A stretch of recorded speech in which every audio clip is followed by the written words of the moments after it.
I am Dr. Raquel, and thank you so much for joining us on the Best Life Abroad podcast. So today we will be speaking to Pabel and Christina, my homies from long, long ago, who relocated to England, and they are going to share their insights and tell us about their journey to moving abroad. So Pabel and Christina, welcome to the Best Life Abroad podcast. Thank Excited you to meet you. Looking amazing. So if you can just tell us a little bit about kind of your motivation to moving abroad and your story behind your decision. Yeah. I guess I'll started a while ago, like maybe about 8 to 10 years ago. About 10 years ago. Gosh, we are old. Yeah, because I'm not old. That means you're Pabel's job at the time required him to do implementations of projects that were multiple weeks or months at a time. And he got some clients in Europe. And I had just finished grad school and was looking for a job. So it gave me plenty of time to travel with him. Mm-hmm. So we spent a lot of time in Germany, actually. And then on weekends, or we'd take a week of vacation, just would go and explore around Europe, and realized we really liked the pace of life. We liked how many cultures and languages and foods and everything were in such close proximity to one another. Mm-hmm. When we got back to the US, we would feel kind of a culture shock, like, oh wow, even in our stomachs and the food that we ate, and just a difference. So I guess about 10 years ago ish, we just kind of realized it was closer to our values and lifestyle that we wanted for ourselves. Do y'all remember, and I have no idea how many years ago this was, y'all remember the four of us at this table in, I don't know, was it Stuttgart maybe? Stuttgart, yeah, in Germany. 100%. And being like, this is for the birds. Moving abroad is the move. So it is so exciting to see y'all on the other side of that. So yeah, you paved the way. Yeah, y'all were a big inspiration for that. We got back. So that trip we saw y'all was the second one of 3. And after being back for the third was when it kind of hit us we want to give this a go and try to start making it happen through my job to get visas and sponsorship. And I'm sure we'll likely get into all that, given that's really, really important. But we actually had 2 false starts of that, of getting really close and then stuff changing at work. So it took effort, much more than I thought it would when we first kind of got the dream. It seemed like adventure, and then it just became hard. And it took a lot longer, honestly, than I probably would have chosen at the beginning. Yeah. Talk a little bit about those starts and stops. Yeah. So we were going to try and do it through my job to get sponsorship. At the time, it was to either be in England or in Germany. And for that, it was simply, where do we have relationships? Where do we have at least a set of humans that we can speak with and be train rides away from, to just connect with, that we had at least known. Then the startup I worked for at the time got acquired. That company was big, so didn't need anyone to transfer. So that got put on hold. That put us in a bit of flux, ended up kind of. That's when we left Charlotte. Yeah. We owned a house there, thought we were going to lay down roots and have kids there, whatever. And then we got this Europe bug, and we thought we were almost about to move, and then that fell through. And we're like, well, I guess we're not really tied here as much as we thought. So, and we don't know where we want to live in the US. So let's sell our house and most of our stuff and travel around the US and see what cities we like. Yep. So that's how we ended up in Washington, DC. Then fast forward a few years to the next start and stop. Yeah. You worked for a startup. Yeah. That kind of fell through. Working on visas, then the board changed direction, and then that one not working on visas. Yeah. That's when you're like, all right, I'm packing. It's on. Yeah, we had told people, right? This is in the works, kind of worked out with our families, because that was an important conversation to have of if we do this, we're really doing this kind of thing. Mm-hmm. So when that one fell through, Christina had a good idea of hey, let's take our third and final shot. So I was looking for a new job, and kind of led with that in all my interviews. Hey, this is a dream of mine. If you support it, that would really be important to me and something I'd want to do. Mm-hmm. And I luckily found a place that did. We had to, they said, yes, we would support a visa for you on the condition of you need to go and support or like prove yourself with our biggest client in Seattle, and we were living in Washington, D.C. So move out here for 1.5 to 2 years, prove yourself, and then we'll give you a visa. Yep. Wow. So we had to take a No big risk. pressure. Yeah. Not at all. Yeah. You've been living with a lot of pressure. Just a bit. Right. So leave a really great situation in DC for the hopes of, Europe working out. And they were true to their word, which is great. You did prove yourself. You knocked it out of the park. And 18 months, almost like to the day, we ended up leaving Seattle and moving to London. Yeah. And I think on the visa front, just a little aside / pro tip for us, what was incredibly important. All the things, yes. For us, what we wanted was a visa that would also indirectly as a dependent sponsor Christina as my spouse. Mm-hmm. We didn't want to deal with sponsored visa for both. If anyone has a job situation that happens, then one has to we didn't want to deal with that. Mm-hmm. So we were looking for a very specific visa. We eventually landed on coming to England for a host of reasons. And the one that we wanted was a very specific one that kind of the company was like, sure, we'll sponsor it, but prove yourself, kind of like Christina had mentioned. So it was an extra step, but I think gave us a flexibility and a peace of mind that was worth it. And to be fair, it is quite expensive. Yeah. And it was for 3 years initially. And then they just did our renewal for another 2 years so we could get residency in a couple years if we wanted. Yeah. And they have, fronted the cost of all that, which are quite a lot. Yeah. So it did require a lot of you and us, but I feel like they have been fair to what they said. Yeah. Yeah. Well, one, we know Pabel is worth it. So, rockstar. Come up off of this coin. Yes. But also I appreciate you sharing even the difference between the visas, because that was one of the things when we moved to Germany. It was like, yes, with Courtney's visa as his spouse, I would also be able to be living in Germany. And then we got there and they were like, oh no, girl, you need to figure out why should we keep you here? Oh. And so it was like, okay, well, we live here now. So but thankfully, I was already a teacher. I had already taught in the university. And so I was able to pretty easily transition to something at the university there, but getting the visa piece was not. So working as an educator at a university, I was not actually employed by the university. I was contracted by the university. Okay. So all the universities that I've worked at in Germany, I was always a contractor, which means we don't provide your visa. So at some point I had to I was like, okay, either we work on this visa or I cannot be here. So at some point they sponsored a visa, but it is definitely even understanding the nuances of that. Yes. We did not, and just got there and we're surprised. We had some of that with when we had our son, Luca. Yeah. So he's 1.5 years now, and we knew that he'd be under our visa, but we didn't understand the time limits of getting him his US passport, his birth certificate, all of that stuff. So during the pandemic, we actually moved down to the South Coast. So it's about an 1.5-hour train ride to London. So with a 6-week-old, we had to, take the train up to London, spend the night because we had an early morning appointment at the embassy and all of that, to get him all of his paperwork so that we could then get his UK paperwork and make him legal. And so that we didn't have to pay for all of his healthcare when I gave birth to him.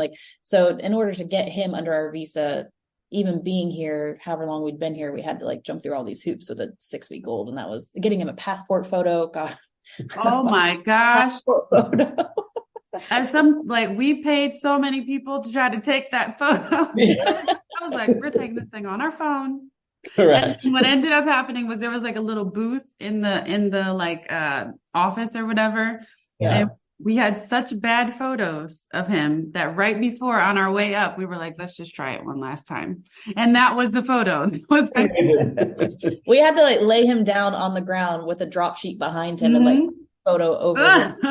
And he's still crying. He probably was like, I don't want. Well, he was just upset. So he was making his face in his passport. Yeah, he's going to be mad at me about that one for a few years. Realizes what's going on. Yeah. The keepsakes.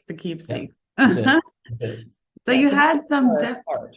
Say again, Christina? Pieces are hard. Just all the detail of it and the pressure you feel keeping your job during the pandemic, like, we don't want to get deported, essentially. Correct. So, like, Mm-hmm. it comes with a lot of pressure. There's all the stuff that's hard, which I'm sure we could talk about if that's interesting. But once you're here, like, there are things that you like. And then when you don't want to give it up, there is something to be said for that visa pressure that, if anything changes in your situation, it affects your ability to like stay in the country. And when you're trying to set up a life, it just, even if it's not in the front of your mind, it's always in the back of your mind. It is something that I definitely was not personally prepared for. I think Christina helped me work through it for sure. But just that weight of, oh wait, but we want to start a life here, but we can't, but we kind of want to, but if something happens, then I have to have a backup plan, but I don't want the backup plan. I want to burn the boats and like really be committed. But that commitment feels scary. Like, it is a very big mental shift and kind of effort that doesn't go away. Yeah. It adjusts and gets easier and better and changes, but there's a mental part of it that you really got to be ready for. Yeah. I'm sure that counseling background comes in handy. Unofficial therapist. Unofficial. Yeah. So that's actually what I want to lean into now is, there are all these hoops and challenges and difficulties. So what makes it worth it? Like, what makes it worth doing all of that? You're away from family. That was one of the things for us that was a big deal, was actually having a baby abroad, as you know, and your family is not there. So it changes a lot of things too. So talk to us a little bit about what are some of the things that you're experiencing that make all of that worth it. Oof. Well, yeah, that's a lot. But I think to preface our answer, I think we have to answer first there are some things in the US that made us feel like we need to leave for safety and for mental health. Yep. And I think, we'd felt this way for a while, but unfortunately there are many, many, many mass shootings in the United States, and that's part of it, and having a child and sending them to school and the anxiety around that. Mm-hmm. But the mass shooting in Texas, I can't even remember what city it was near the border, when a white man walks into Walmart and is just targeting brown people, and like, all the Mexicans need to get out, and he's like literally trying to kill like people who look like my husband and now son. Was like, you know what? I don't want to live in a place, we didn't live in Texas, but like, I don't want to live in a country where my husband feels scared for his safety walking around living everyday life. Mm-hmm. He expressed that, and I fully supported him in that. And like, if we have a kid, he's going to, they're going to be brown. So like, we want to, live in a place that might be safer for people that look like, I was going to say us, I'm white, but look like them. Yeah. So that was part of one of like the reasons to leave. Mm-hmm. Knowing that cops don't have guns here, like everyday cops, just like, they don't have a gun, like is a lot different. I mean, you can talk about how you experience it, but like, it's kind of like makes you relax your shoulders a little bit. Like, oh, all right. It's like one less thing to worry about, but it's a really big one less thing to worry about. Yeah. So not to be all heavy, but I mean, those are kind of real factors, right? Like, I'm not afraid of the police. It's kind of like a nice little side effect that I don't know that I really like plan for the mental health impact. I find that it's little things and big. So I think everything Christina said, 100% correct. There are a lot of motivations. If I think of like what we were excited about and what was like the dream and the adventure part of it, whether it was sitting in Stuttgart and talking to y'all about it, or kind of as we would go along the time, that list has changed. Some of it because of the pandemic, right? We were excited about the travel, man. When we were coming here, it was February of 2020. Yeah. Stuff was on the news, but it wasn't like you didn't know what was up. Yeah. And man, we had the greatest summer planned. We were going to be in the Netherlands to see the U.S. men's team. We were going to see them here locally. We were going to see the women play. Like, it's like we just had the Olympics. There's all kind of things. We had people coming to visit, and then we lived in London for a month, and then the world shut down. Wow. So travel was one of the things that was like, this will make it worth it, right? Like Christina had mentioned, like proximity of a lot of different kind of peoples, foods, cultures, languages comes with its own set of problems and challenges, but like that is something that excites me and that I like and that I appreciate. So not getting that was surprising. I mean, I think we now, as things open back up and that changes, we're excited that that's coming. And that is kind of the future answer for like, why'd you do it? Why do you stay? But then once we were here, I think just feeling a sense of the adventure of like being intentional was a really big thing that we picked up on. It wasn't, I live here because I went to school here, because my family's here, because, oh, I wanted to check this city out. Like there was very intentional decisions to move abroad because it's so hard. And I find that has kind of like started to permeate everything else. So I stay because I find that when things are hard or when things are great and fun, it's like, well, we chose this. We like work to make this happen. And I feel much more invested versus just kind of following the path. I'm supposed to get a job and do this and do like 2.5 children, the like not all that's kind of gone because we're figuring out a whole new way to approach life that we hadn't really thought of before. Yeah.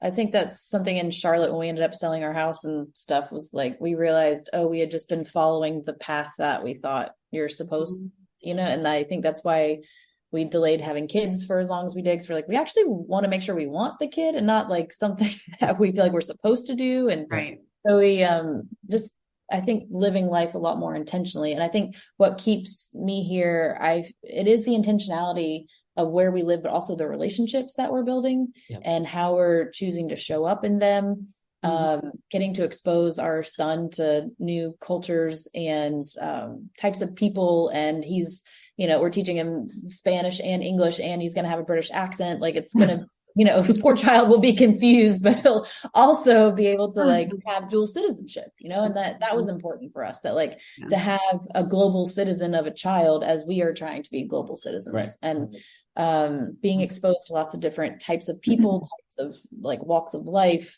socioeconomic status, just all the things. And I think you can maybe get that in the US, but for us, it felt safer. I wouldn't say easier, but safer and like better for us, fit culturally, priority wise, value wise, to do it in Europe.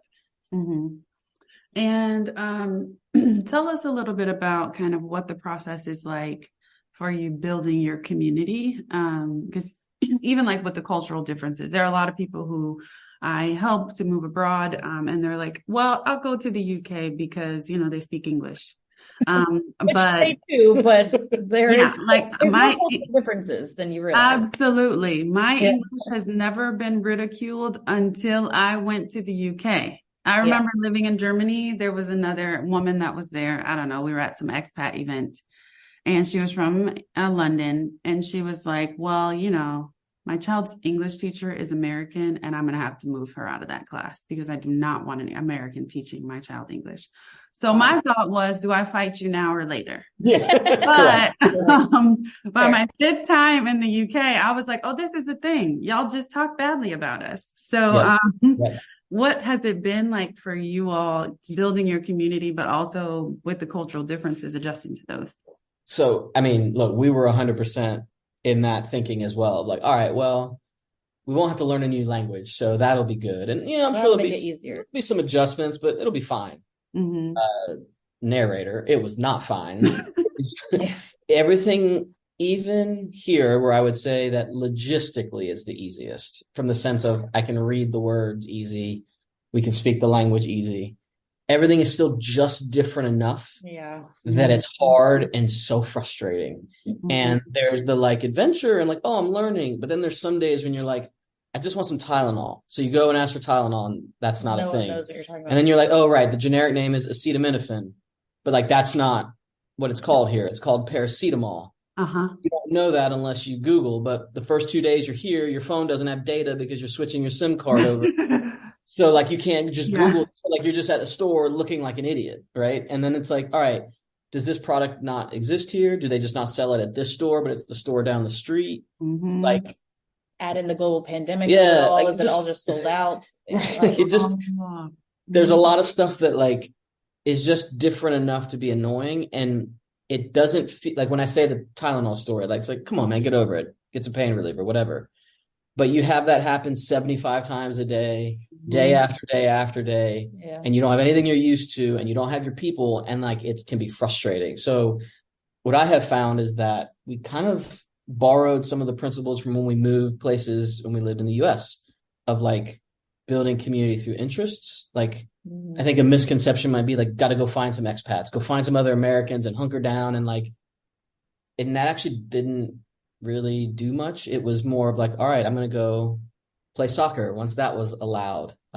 Christina started a book club. Like, we would meet people in the different places where we were just doing life. There was a couple relationships we had coming in, but they weren't close. So like it close by physically. So it was just a slow burn. I've struggled with it in this international move more than ever in our domestic moves. I think Christina's done much better. But I think it's that shared interest piece that's like the key. Like looking for similar, it's empty calories. Like it'll never be similar enough, and it doesn't actually fix what you're feeling, which is that frustration of just being different and the other. Yeah. And you're going to always be reminded of it. So often I find that if I'm an other doing things that I share an interest in with other people, for me, it can be sports, right? It can be other interests as well. That helps, because then you start to find the moments of connection, and it's less about the like, oh, you say that word funny, or you know what? Actually, no, let's fight because you're the idiot. Like, you don't know anything. That feeling is very real, and it happens 100%. I think building community for me was easier once I was pregnant and then had a newborn, because there's a really good, I don't know if it's here, or I haven't had a child in the US, so I don't have much to compare it to, but there is, we called it baby school, but basically like you can take classes, they group people together near their due dates, and like about 6 to 8 weeks before your due date, you do these like intensive, like here's what to expect in labor, newborn, blah, blah, blah. Yep. And the point of it is one, education, but to build a group and community. And so the moms in that group really bonded with some other moms at the nursery that Luca goes to. And like, it requires vulnerability of putting myself out there and like being willing to take some not criticism, but like jokes at my expense of like, you know, however I pronounce things, or mom instead of mum, or whatever, you know, but I think building community that way of like just what you're doing in life has been really helpful. But I think you asked about the challenges of the like cultural differences. In the US, I find that things are more racially charged, and here things are more class charged and like money wise. So that was an interesting piece. Yep. And to like catch little phrases that people are like the euphemisms of racism or like classism. So like learning what those are and like, oh, that's not great. But like not knowing what that meant. Yeah, there's some hard adjustments, but I think the hardest piece for us was moving here a month before the pandemic. For sure. Another one, like maybe more logistical and tactical, but like apps like Meetup are your friend. Yeah. There's often a local equivalent if Meetup doesn't exist in the country that you're looking at. That's how I would find a lot of things to kind of try and like find different similar interests. But I think just preparing also for the fact that like the country you're coming from is perceived a certain way. Yes. So if you're coming from America, the UK has a very specific view of America. You represent, Texas. Yeah, it's Texas or whatever, right? But like you represent everyone's opinion. So you're going to get every question, and you represent 350 million people on the planet and all their experiences. And you're just kind of like, no, not me, or that I didn't live there, or like that kind of thing is real. And there's a lot of the unspoken stuff too. Like there's a very quick assumption. Again, it's silly, but like I grew up playing soccer my entire life. I also know to call it football. Like I follow a lot of the professional football here. Like, but I turn up and everything's fine on the WhatsApp and, oh yeah, come on, man, da, da, da. And then I open my mouth and they hear an American accent. They're like, oh, hey man, do you know you can't touch the ball with your hands? Like, do you know the rules? Do we got to walk you through this? So there's a lot of little things. Again, it doesn't seem that important, but when they keep happening over and over, right? It's like this little, it's like a paper cut over and over. Mm-hmm. Yeah. Oh, I understand. I do. And talk to us about having a baby abroad. So, and the transition from like, you know, we're married people, can do whatever we want, whenever we want, to just kidding. Somebody else runs everything. Accurate. They are in charge. He's in charge. Well, let's see. We got pregnant the end of 2020. So like Christmas 2020, we found out we were pregnant. So yeah, that was kind of wild, like trying to do some of the scans and stuff, like with masks, with lockdowns, and like Pabel not being able to go to all the appointments, and like it was wild. Yeah, really crazy. We moved out of London. We were in like a 2-bedroom flat, and like lockdowns and everything. We're like, we've got to get more space because we're going to lose our minds. So we moved down to the coast and like live near the beach, and it's really nice and able to like live in a house. But being parents, gosh, like the community, I'd say the support is really great. Like it's midwife led. So unless you are like high risk for a variety of reasons, like I met with all midwives delivered Luca. Like I did meet with doctors like 2 or 3 times because they were concerned about things that ended up being fine. But so I did see a doctor if you need to, but at the hospital, like it wasn't a like birthing center. I had him at the hospital. It's all midwife led, which we had a great experience with. And after you come home, like 2 or 3 days after you come home, the midwives come to visit you a few times over the course of like the first month at home, which is super helpful. You don't have to take a 1-week-old, out into the world. They come to us. There's lots of free resources and help for breastfeeding, for anything that you might need.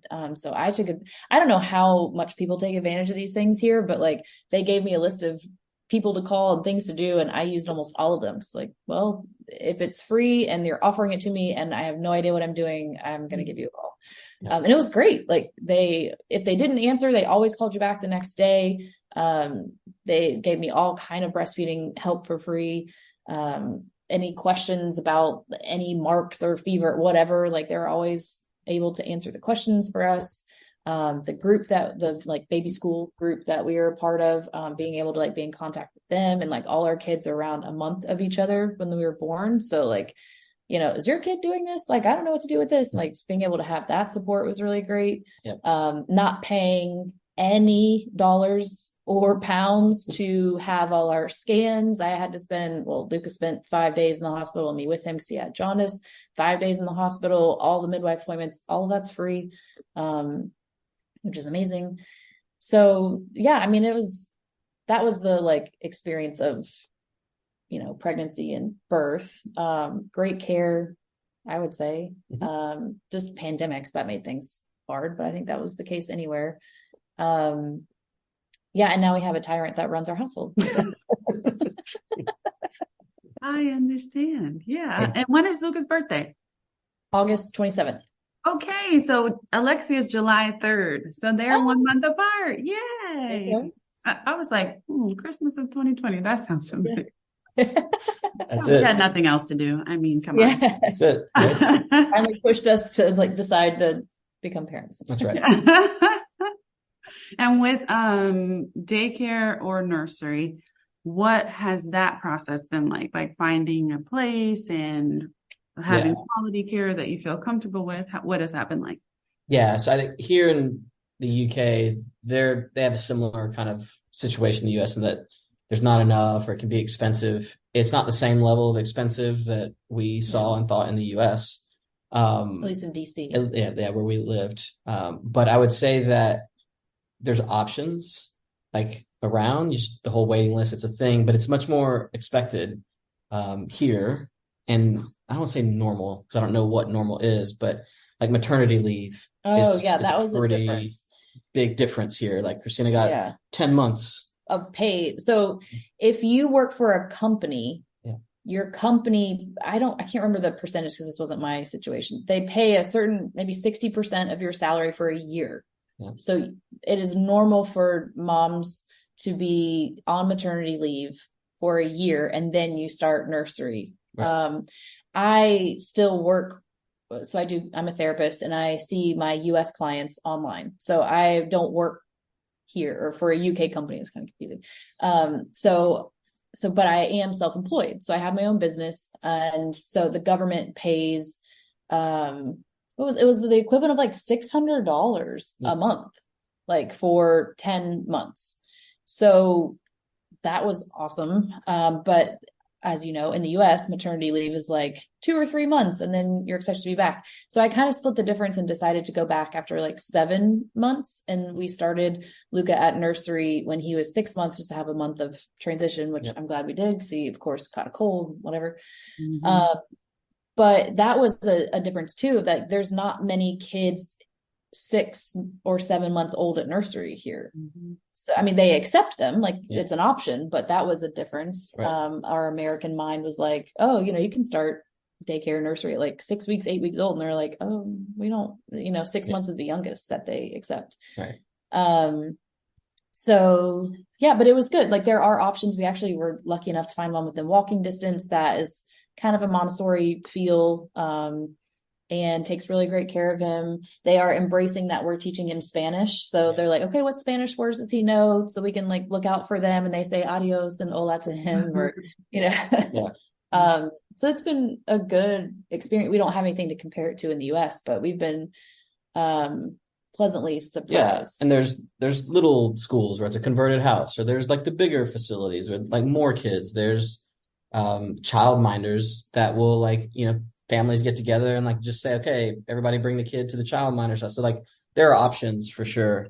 You just kind of have to navigate like locally, I guess, what's available and more normal. Yeah. And another option here is every child, when they are 2, gets like a certain number of daycare nursery hours for free. And the less money you make, the more hours you get for free, but everyone gets like 10 or 15 hours a week. And then when the kid turns 3, you get more hours. And it's to help encourage parents to like get back to work, and not have to be out of work until your child starts school at 5. Right. So that's been pretty cool. Like we'll experience that for the first time next year, I guess. And they've actually just introduced some changes to it that'll start next year with more hours that the government is funding. Yeah. So yeah, it's been, we obviously pay higher taxes, but it's not substantially more to that would like be different. Yeah. Than what we would have been. Yeah. By and large, I feel it's a culture that much more supports Christina existing as a human. Like she doesn't just have to give birth. Like she can be a mother and have support to go back to work. Like it's not perfect. Nowhere is. There's problems everywhere. We could make this a whole episode on the frustrations we have in the UK.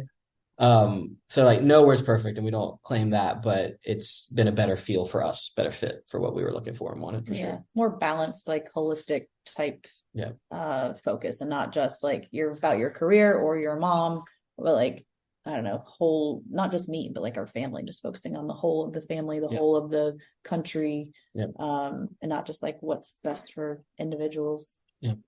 Yeah, and I think that is huge. I'm so happy that you highlighted that, because like when I had Alexia here, I was like, why do y'all accept this? Like, what do you mean 12 weeks unpaid and that's good? That's not good. Who is that good for? Right. Yeah. So, at 12 weeks, your body has not recovered at all. At 1 year, your body has not recovered. Like your mind has not recovered. I'm like, your baby is not, anywho, yes, all the things. I'm like, I don't understand any of these ways of America, especially in terms of like respecting mothers. Yeah. I mean, and women as people. Correct. I also look, I had the easier job, obviously, pregnancy, delivery, all that, right?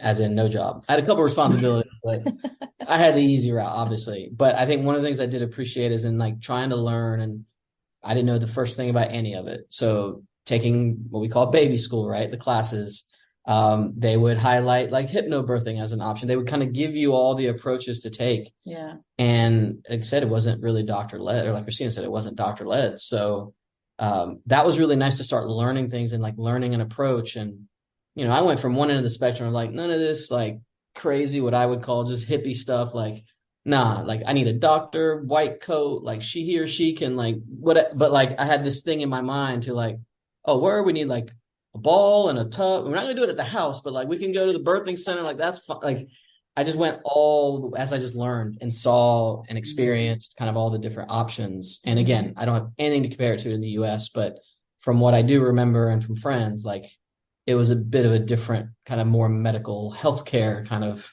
situation versus a more like look at the whole a person and all of it. So, and here's all the options and not like shaming you into correct going one way or the other. Yeah. Right.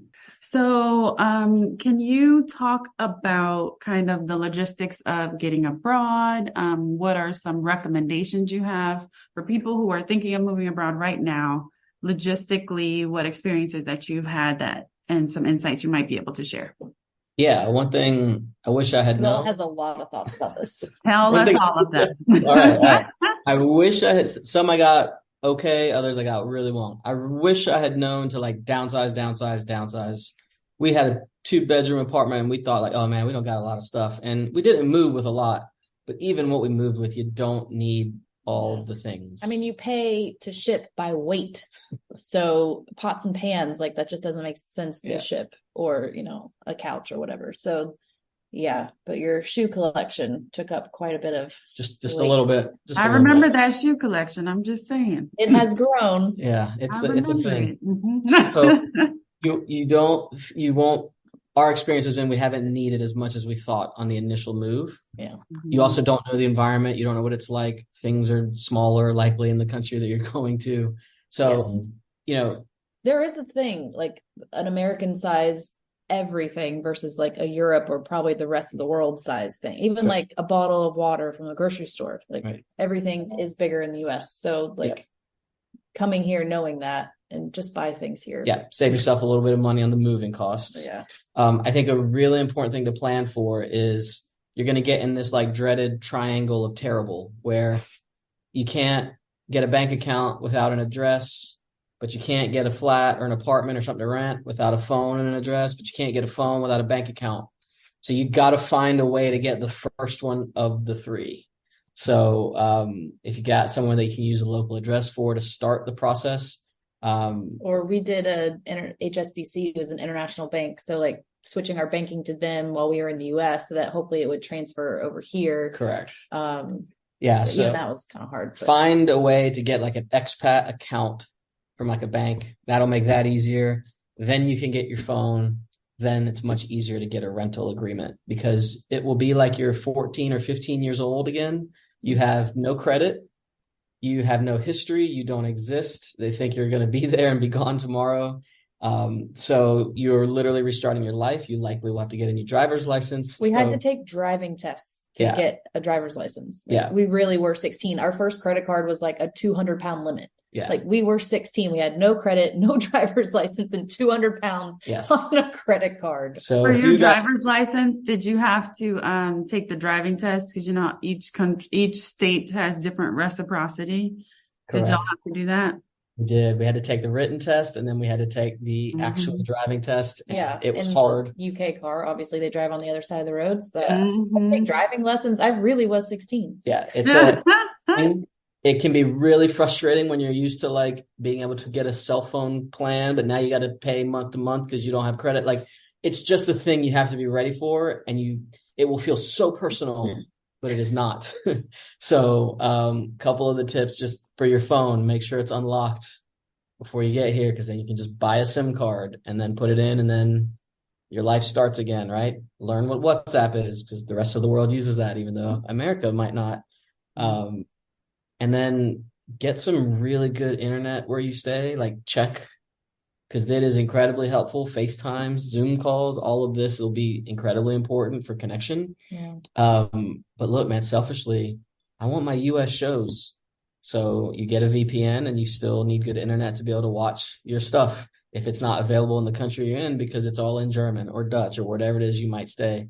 So a couple of those technical tips just helped ease in. So I'm not saying, bring your American experience over, but you're going to miss HBO sometimes. So just hang on to that account, get your VPN and have that there for those tough nights when you don't want to watch Canal Cuatro or whatever.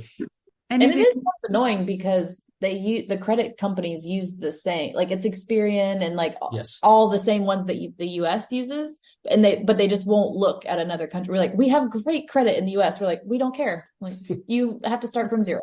So great. Yes. So to avoid the triangle, right? Get someone with a local address that can help you. Look for an expat bank account. Have your contract, offer letter, whatever it is from your company that says is how much you get paid, because you can get the phone company to give you a plan. Basically on spec. Yeah, on spec, right. The bank, if they're expat friendly, will understand the situation and let you use your US ID or passport to start that process. And then with those two things, you can likely show a landlord, like, here's the salary I'm going to make, right? Bring your last, whatever it was, rent or mortgage payments from the US. Like, you're going to have to prove that you're a trustworthy individual, because you don't exist here. Have as much documentation on you as you can, basically. Yes, that's right. Yeah. That's right. Great. That's really great. I remember when we took our German driving tests. So we didn't know at that time that like Virginia had full reciprocity with Germany, meaning we would have handed them our Virginia licenses, which we both had. We would have had to take no driving test. They would have just handed us a German license. Okay. But instead, we handed them our North Carolina licenses, which means that we had to take the written test, but not the driving test.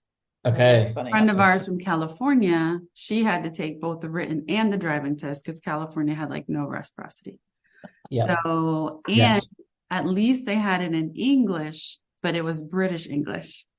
So I was like, I have no idea what they're asking me. What are all these U's in all the words showing up for? Right. I'm like, what they're like, what do you do when an oncoming car is like flashing you, or like the windscreen wipers? I'm like, What about a lorry? What do you do? No, I was like, okay. So who's Lori? When does she show up? Right. I'm like, I don't know. This is not what I know. I don't know it. Yes. Actually, Dr. Rebecca, can I throw in one bonus round? I know I said don't look for expats.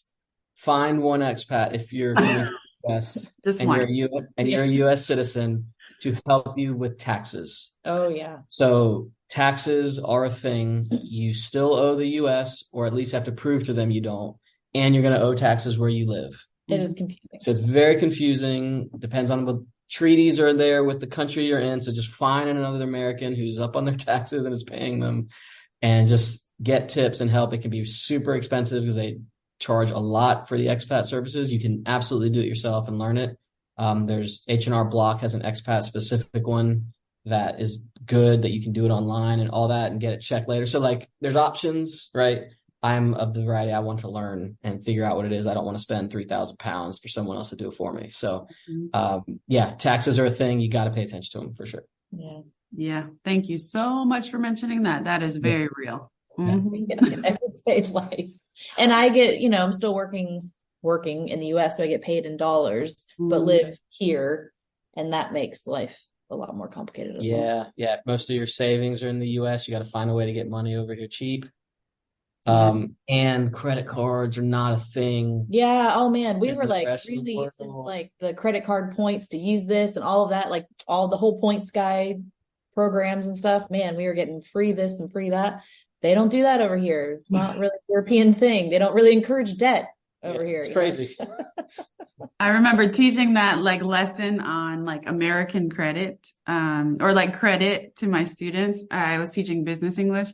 And so I was like, did you know the American credit card system? They were like, what? Correct. I don't know. They just want to keep us captive. I don't understand it myself. So yeah, like every card is a black card. So Correct. Yes. There was one thing I wanted to ask you both. Let me try to remember. Oh, Christina. So with you being self-employed, what was that process like to establish yourself as a self-employed person in England? Kind of non-eventful, to be honest, because I basically just have to say I am self-employed and show my pay stubs. And that's about it, really, because I'm not really interacting with companies or people here, which I hope to be able to do that sometime maybe this year, start trying to do that, like integrating myself fully. And now that we've like renewed our visas, we're going to be here a while, like, okay, try and see people here. But you basically just show that like, you fill out a form basically, and here's my pay stubs. And, but I didn't have to like show a lot of proof and stuff. So I'm not the best at like how to start a company in a new country or anything, because haven't really done that. It was an important part of her visa though, because you had to declare that she was self-employed. And then part of the visa application and all of it was to register her with the equivalent of Social Security and then paying self-employed taxes. So it was like part of like the paperwork and establishing yourself to do that.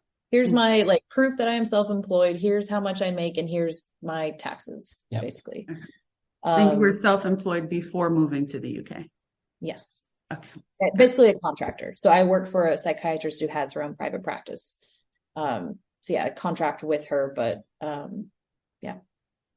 So yeah, I'm not like the best at how to like start, a company. Well, I think it's helpful to hear that it doesn't have to be complicated. So that's a plus. Yeah. Yeah. I mean, if you have a boss who's willing for you to live anywhere, then, I mean, especially with the pandemic, like it really didn't matter other than time zones, which people were, happy to either meet in the afternoons, or some people are early morning people. I met with them at 7 a.m. East Coast time. Like, you just kind of, if you have a boss who's willing to let you live anywhere, like be your own, like kind of be a contractor, and you can, I don't know how you do a visa, but unless you're on someone else's, but it's kind of the best of both worlds, to be honest.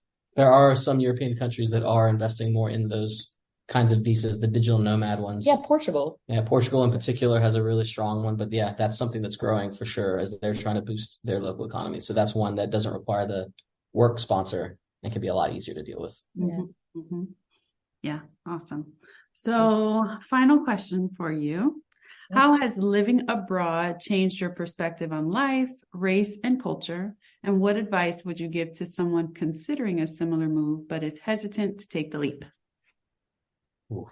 That's like 5 questions in one. You're right, it is. Fun. Way to bundle the service together. My experience has been that it's not perfect anywhere. Yeah. And okay, fine. Great, man. I don't expect it to be perfect, but like there's always things that are difficult from a culture perspective, certainly from a race relations perspective, just life. There's challenges everywhere. There's good things about everything, right? But I think I have found that it is possible to find some that are challenges I'm either more comfortable with or that line up with more of the good. So my mom brought me from the Dominican Republic when I was very young to the US. So I, grew up with both, but I grew up American. But I never felt American living in America because I presented brown and, the assumption was that whatever, can't marry legally, whatnot, all the stuff that is terrible. And then I come to the UK and it's the first time I'm viewed as an American because they hear my accent.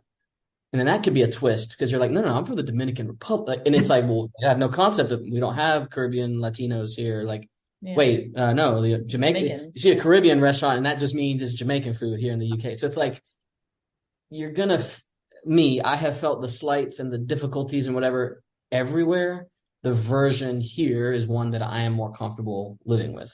But I think to that end, that's kind of the negative, not negative, but I think the harder viewpoint.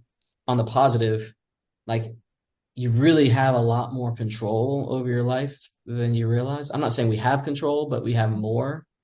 Like I definitely remember the first time, however old, when I realized like I can eat whatever food I want. Like I can just go to the grocery store and buy these chips and just eat them when I feel like it. Like this is incredible. Nobody's going to tell me no. Weird. But that applies to like the adventure and the life and the intentionality that you seek out as well. And like, it is hard and there's nights that it's difficult, or when the sun's not out for a week straight, you're like, oh, I live in Florida and it'd be great. But then I watch a hurricane. Like there's stuff that is challenging, but you have the opportunity to like take the risk and it's worth it. Because even if it doesn't work out, like you took it. And if it does work out, great. Now you're experiencing something that you wouldn't have otherwise. But it just opens your mind. For us, the cultures and the countries and everything being so close has forced us to be more global citizens and to think less in an American mindset, because that's the way we did. And I just love that. I love what it's taught me, how it's challenged me, it's pushed me, it's wrecked me in many ways emotionally, but for the good. I've loved it. Wouldn't trade it. Hope to stay indefinitely, honestly. Yeah, I agree with all of that. And I think for me, as a white American, I was never in the minority. I mean, maybe if it was like a male dominated space, but I'm a therapist, that's female dominated, So like rarely ever was in a place that I was the minority. And looking at me here, I don't look like I'm the minority, but then I open my mouth and people are like, you're different. Are you Canadian? You American? What brought you here? Why are you here? All the questions. Interestingly, I don't get the question if I came here legally. But I'm still a minority for the first time. And that has been interesting, right? Like there is some difficulties with it, but I think it's opened my mind on top of the like lots of different cultures and small spaces and stuff. It's like opened my mind more to like what you've experienced in the US to some degree. There's not like the racism component here. It's like just on my end, but like, it's just been interesting to like make me more relatable or make other people's life experiences more relatable for me, and which is hard but also really beneficial. And I think also like I really enjoy being in a different country because it forces your mind just to grow outside of the American way of thinking in lots of different ways. Like I've been very curious now living here about like, what is the history of the UK and Ireland? And like, what is that tension? Or what is, you learn about colonialism in school kind of, but like, how did the UK treat Jamaica and African country? Like, oh, like, wow. Okay. Like I've just been learning more about it because I see Jamaicans on the street or whatever. And I'm like, what is that like? Or, what happened in this part of the world however many years ago. And like then in cultural events, like you just see it for more outside of the American point of view. You see America through the European point of view, and that's really interesting. Yeah, it turns out they don't have wall-to-wall coverage of the Olympics in other countries. Like they kind of just don't care. They're just like, all right, we'll see the news if we won our 6 medals this year. Like there's no medal count. It's like, oh, cycling and swimming, we have 2 people, so that's on live. But it's like you got to scour the internet to find the 100-meter dash, right? Like it just, the world is different, man. They care about different stuff. Like I'm into F1 racing now. F1 was a key on a keyboard to me before I moved here, and now I'm like, ooh, what's going to happen in the race this weekend? Like, what is going on? European thing. Yeah. So I think for people who are nervous, like maybe even particularly white people or people who aren't in the minority where they live in the US, like it can be a little intimidating, but I think it's not as bad as like probably it is being a minority in the US. And it really helps open your eyes to a lot of different things. And like the good does outweigh the bad, at least for us, like the different foods, the languages, the cultures, raising our son here, not being around gun violence nearly as much. Like it has, if there's something about another country or another part of the world that is interesting to you, try and dig a little deeper on why it's interesting and try and live like the intentional life, whether that's like it's still in the US or trying to live abroad of like whatever those values and priorities that are important to you, like go after them. Yeah. Worth it. I love all of it. I think so much of that around one intentionality of your life. Like, this is how Best Life Abroad got started, because so many people would be like, oh, I wish I could move abroad. I wish I could go. And I would always say, you can. We have to make a decision and let's do it. And so, just even hearing you talk about, like, there are different versions, but this is the version that most resonates with me. I think that's something that is really important to recognize. Like, it's not going to be 100% perfect anywhere, but it's about deciding which version most sets well with you. It's like a marriage, right? Like everyone has faults and weaknesses and annoying things, but which annoying things annoy me the least? Or which ones am I most willing to... Y'all, this is news to me. I'll have to talk about this later. Which annoying things am I most willing to live with? Very true. Yeah, awesome. Oh, well, thank you all so much. So appreciate your time. It was great just talking to you about your experiences. Luca, hearing more about him. Yeah. Just really appreciate it. Yeah. So, thank you. If anyone is interested in moving abroad and needs some help taking the leap, I'm here to support you on your personal journey. Head to my website at www.yourbestlifeabroad.com for information on how to turn your dream of moving abroad into a reality. Thanks again for joining us today, and there's no time like the present to live your best life abroad.